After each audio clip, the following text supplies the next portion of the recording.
आगे चलते हैं तो हाइपर पाराथायरॉयडिज्म का फीचर हम लोग पढ़े थे, बोन्स ब्रोन्स मोन्स, क्योंकि बोन पाराथायरॉयड हार्मोन देखो क्या कराता है।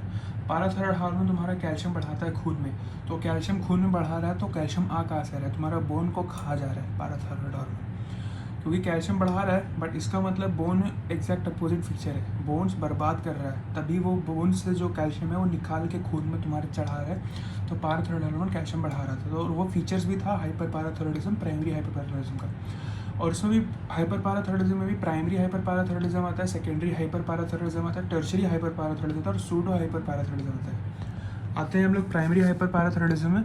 तो इसमें दो तरह का हो सकता है, एडिनोमा और हाइपरप्लेसिया। एडिनोमा बोले तो जैसे चार लेना था, दो सुपरफिशियल, दो सुपीरियर और दो इन्फीरियर।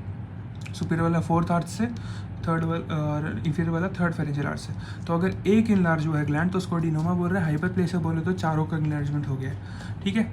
रिस्क फैक्टर्स क्या है प्राइमरी हाइपर पाराथायरॉयडिज्म का? बोन ग्रोन मोन पोन और साइकेट्रिक ओवरटोन।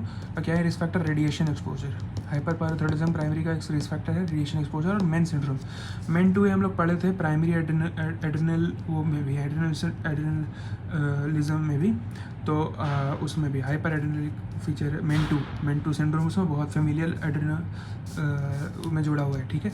और मल्टी ग्लैंडुलर डिजीज़ होता है जिसमें कि एडिनोमा मोर देन हाइपरप्लेसिया। अगर मल्टी ग्लैंडुलर डिजीज़ है ऐसा कुछ मेन सिंड्रोम में, जैसे कि एड्रिनल ग्लैंड पे एसोसिएटेड है, तो इसमें तब एडिनोमा ज़्यादा होगा। बट ऐसे नॉर्मली भी एडिनोमा ही ज़्यादा होता है, याद रखना। मतलब एक चार में से एक साला बढ़वा ज़्यादा काबिल बन रहा है, ठीक है। ओके, अब आगे आते हैं इन्वेस्टिगेशन क्या करोगे। तो ऑब्वियसली सीरम पाराथायरॉयड हार्मोन देखोगे, बढ़ा होना चाहिए, और उसको देखोगे कम करोगे, उसी लिए parathyroid काटोगे।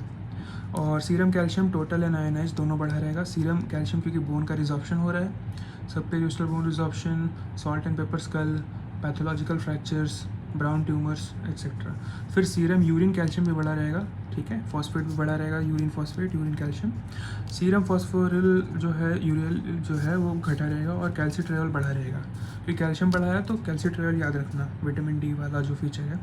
Ultrasonography of neck technetium 99 से करोगे। Sestamibi scan, sestamibi scan investigation of choice होता है हाइपर पैराथायरॉयडिज्म में। टेशियम 99 localize in the parathyroid hormone adenoma, जो कि रिच इन माइटोकॉन्ड्रिया है। फॉल्स पॉजिटिव होता है वार्थिन ट्यूमर, वो भी रिच इन माइटोकॉन्ड्रिया होता है। तो सिस्टम ईबी स्कैन टेक्नीशियम 99 से करोगे। अल्ट्रासोनोग्राफी ऑफ नेक, उसमें पैराथायरॉयड हार्मोन कार्सिनोमा एडिनोमा जो है उसमें लोकलाइज हो जाएगा, पर ये रिच इन माइटोकॉन्ड्रिया, तो वार्थिन ट्यूमर में भी हो सकता है, याद रखना। टाइप्स होता है सिंगल आयनाइज डुअल स्पेस और स्पेक्ट।